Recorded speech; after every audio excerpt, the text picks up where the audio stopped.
Yo, what's good, YouTube? This is Jay from TNJ. And make sure you hit that like button. This is the Lions franchise here on Madden 20. And we are highlighting some quarterbacks here in this year's draft. Now, I am importing the rosters, the draft class rosters from, I believe it's that franchise guy that did these rosters. It's the top rated one, and I decided to kind of scout some players here and show you guys what it looks like. There is a glitch in Madden. It's kind of a bug right now that every guy you scout with a custom draft class does show as an early first round talent. So it kind of sucks because you don't really know when you are scouting these guys how good they really are going to be. But just giving you a preview of what the top quarterbacks are, at least as far as ranking goes, because the early first round talent does really mess it up for you. So you really got to look at the skills here when using those custom draft classes. So just keep that in mind when you do import those. So we do have an upgrade for Marvin Jones. And remember last episode, we did see Kenny Golladay get hurt, and he is going to be out for the remainder of the year, especially in a contract year. It's going to be really, really important for somebody like Marvin Jones to step up, and potentially another guy. Travis Fulgham did end up getting more playing time as a result of the injury. So we will need a couple of guys to step up, Tajay Sharp included. So we do have an upgrade for Anthony Ying, the backup, maybe potential starting quarterback down the line. He's only 55 overall, so he's got a long time to develop. But he's already halfway to his next upgrade already when making this upgrade. And you see he did go up in throw power, 86 throw power, decent accuracy. I don't think that's really bad. So I'm actually looking forward to developing him and seeing what he can do. So looking at contract extensions, well, we have a ton of them. And I just mentioned Kenny Golladay was in a contract year, but he's out for the season. Jared Davis is there. Kennard is there. I plan on bringing back probably Davis and Kennard.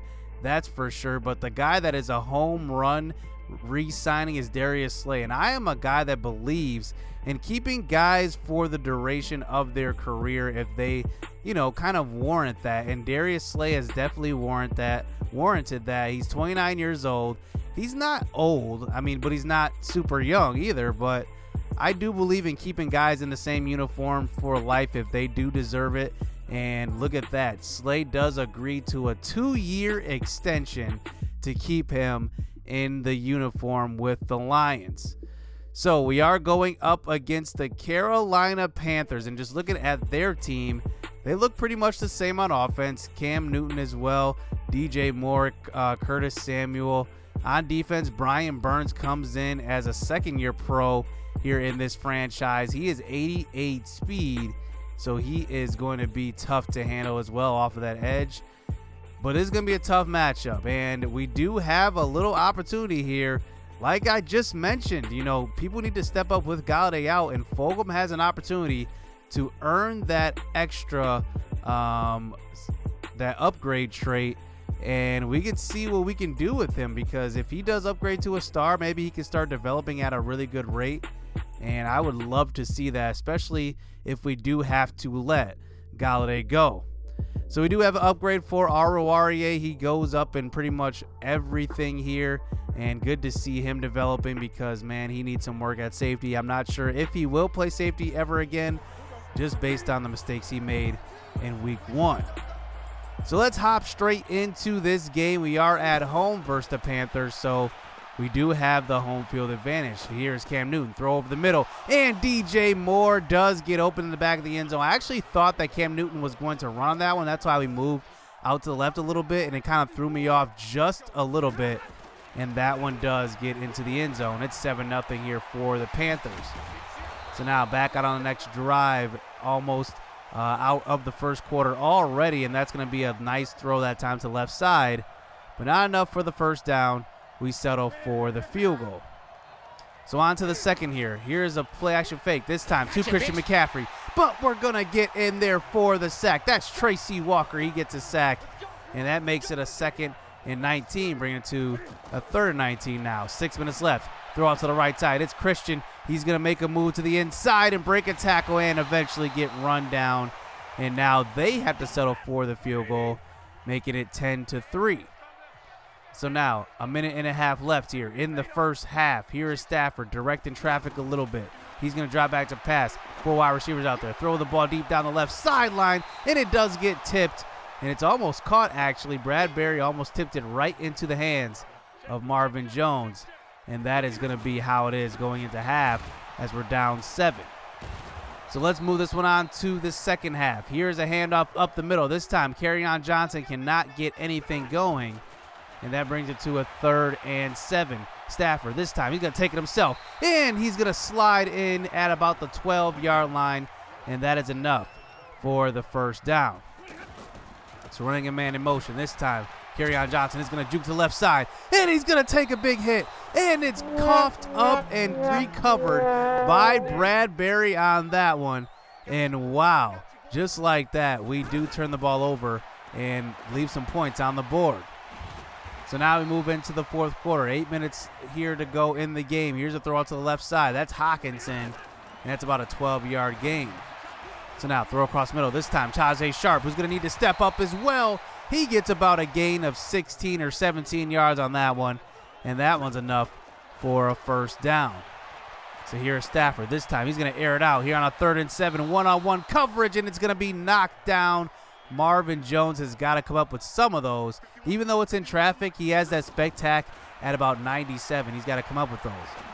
So now 4th and 7, throw across the middle, and it's going to be deflected. Luke Kuechly knocks it down, and we do turn the ball over there on that drive as Carolina does take advantage and put more points on the board. So now we move on to later in the fourth quarter, but here is a tackle that time across the middle. But look at the refs calling a face mask, and now we move the ball inside about the 40-yard line.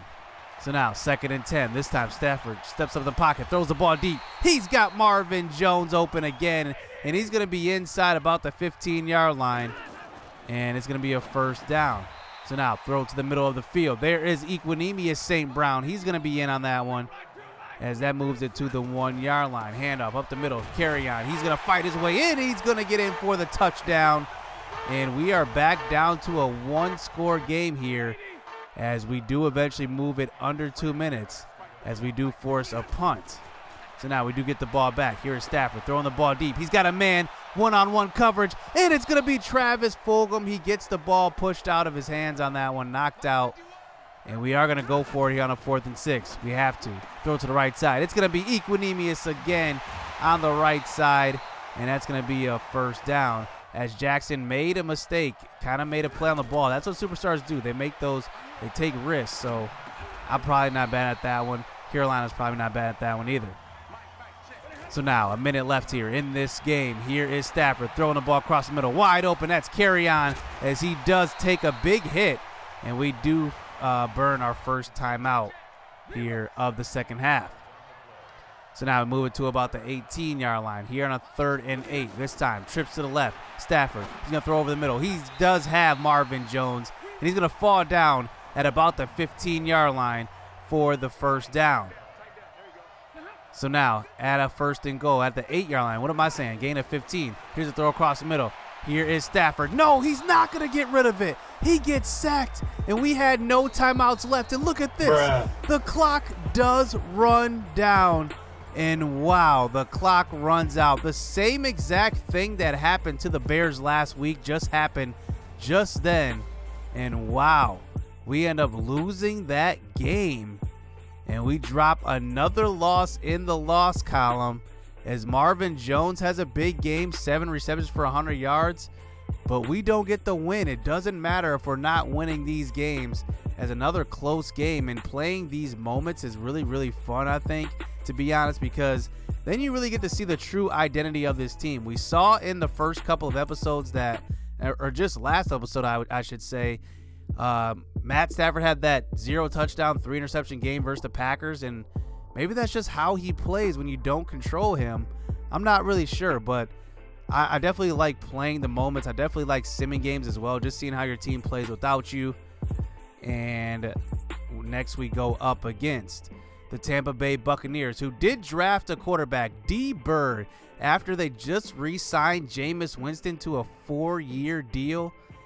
But we do get some good news going up against them. We end up getting the victory here, 35-24. But this is what I'm talking about. Take a look at the stats here in this game.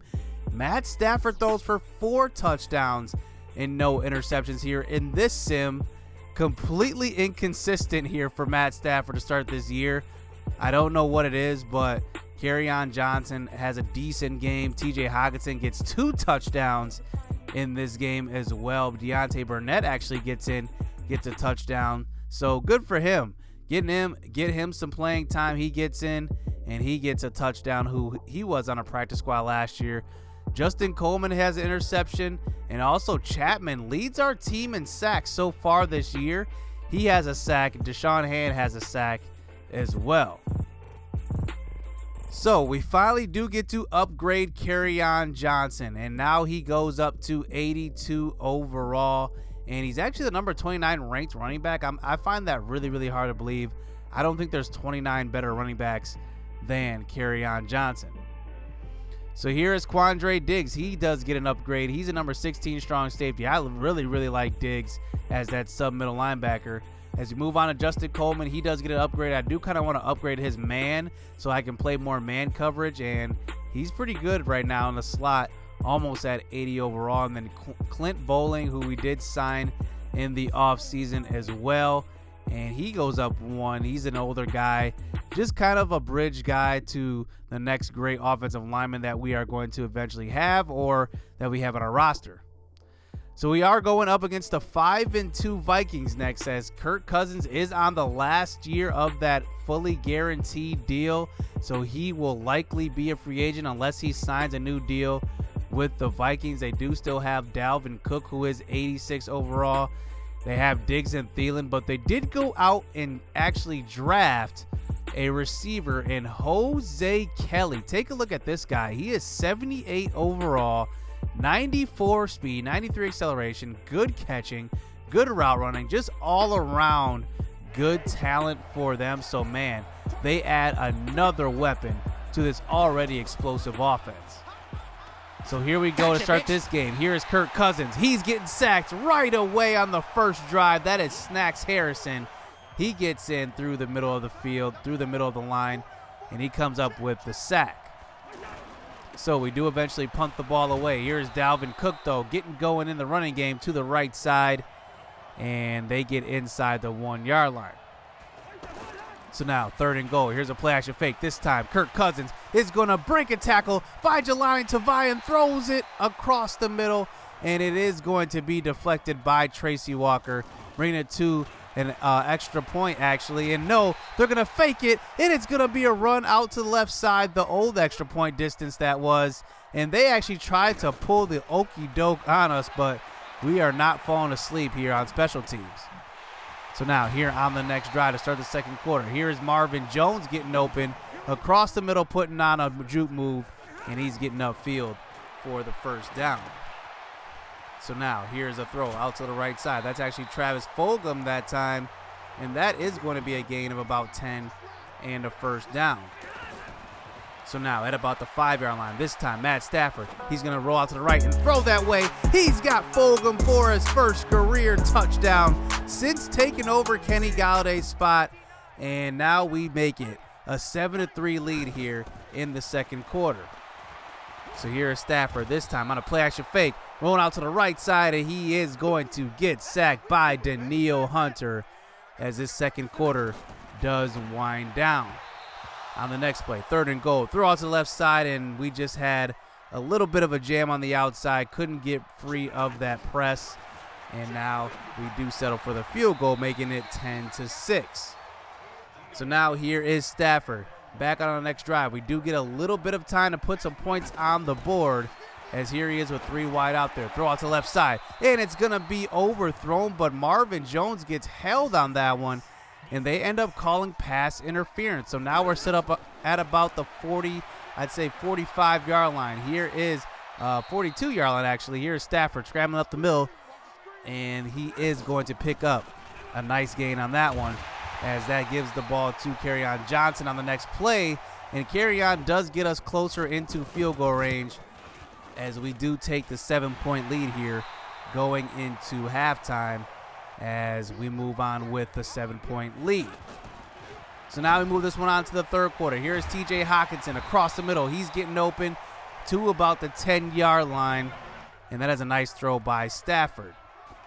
Nice easy throws for him on this drive. Here's a throw out to the right side. Here's another throw to James this time at tight end. I really love the tight ends on this team. Nauta is our third string, and I really wouldn't be mad if we ended up somehow shipping off Jesse James and freeing up a roster spot for Nauta. But here is a throw out to the left side, and look at this. We fumbled the ball on this play. Take another look. It was an RPO stretch, and look at what happens. Get hit on the throw and cough it up, and Minnesota takes back over. So here is Dalvin Cook getting the play action fake, and here's a deep throw across to the right side, and it's going to be Kirk Cousins finding his favorite target a year ago, Adam Thielen, who did have around 120 targets total last season, and he was a top 5 fantasy receiver as well, and he picks up the first down, followed up by another catch that time in traffic on big play Slay.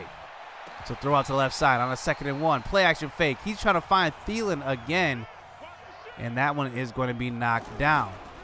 So 3rd and 1 this time. Quandre Diggs is going to be in the backfield. He stops Dalvin Cook in his tracks, and they do end up settling for a field goal, making it 13-9. This is a weird score. Here's a throw across the middle. This time, Tajay Sharp. He gets the ball across the middle and gets it to about the 50-yard line. So now, at the 48, 2nd and 8. Under center this time. Play action fake. Kerryon Johnson is going to get the fake. Rolling out to the right side. Here is Stafford. Going to buy a little bit of time and get rid of it. He is going to find Jesse James, who gets a little bit of a clip block on that one. And he does get upfield. And now we're inside the 20-yard line. So now here is Stafford. 2 backs right beside him. He's going to throw across the middle. He's got Tajay again. Getting to about the 7-yard line on that one. It takes 2 defenders to take him down. So now we're on to the 4th quarter here on a 3rd and goal. Here is Stafford. He has a couple of rushing touchdowns already this year. Make it 3. And now he's in for the touchdown. And the Lions do extend this lead as we move the ball inside of 2 minutes here. The Vikings do eventually score again. But do they have enough time to come back in this one? As we do pin them inside the 5-yard line. Here's a deep shot. And Stephon Diggs cannot keep his feet in bounds, as here they go with no timeouts. They decide to run the ball with Dalvin Cook, and they keep the ball in bounds. Poor clock management for the 2nd straight time by the CPU, and here it is. We get another victory. We got one versus the Bears in that kind of exact same scenario, and we get it versus the Vikings here as we take this game here. And wow, I mean, after finishing, or at least starting 0-2 to the Packers, we've recovered quite nicely, beating the Bears in the last episode and beating the Vikings here in this episode. I think things are starting to look up as we start to get familiar with this team and we start to play better without Kenny Galladay, actually starting to get Fulgham involved. I thought it would be tough to get him involved because he doesn't have the skill set that Galladay does, but he's been doing all right as we do get 3 sacks in this one. Chapman has another game with another sack. I'm really impressed with the rookie. So we do have a couple of upgrades, starting with A'Shawn Robinson, who we did re-sign after last offseason to a 2-year deal after letting Mike Daniels walk, and he goes up +1. Tajay Sharp has an upgrade. He's going to go up +1 in speed and +2 in catching. So he's still improving as a young receiver. He's at 90 speed, 86 catching, 91 accelerating. I mean, that's pretty good.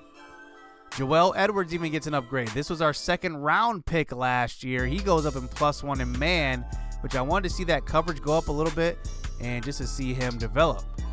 But then we finally get another upgrade. So this has been 3 upgrades in 3 episodes for Anthony Ying, and he doesn't even touch the field.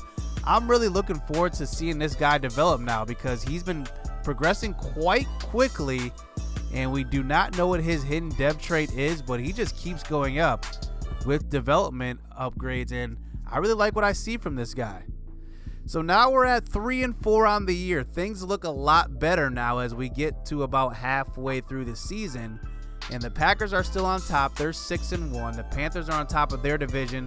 They're 6-2. The Eagles are on top of the East at 5-1. And the West is kind of deadlocked with the Seahawks and Rams at 4-3. So that's going to do it here in this episode. I'm really excited about what this team can be. I'm starting to see some flashes of some good players, especially guys like Chapman, who are getting sacks every single game, and even Snacks Harrison. He's getting older, but it's gonna come time that we do have to kind of make a decision on him, either deal him while he's still young and still has value, or re-sign him. So we're gonna need to make some decisions there going forward. But hit subscribe, hit that like button. This Lions team is still in contention, so stay tuned. Let's get it. Let's go.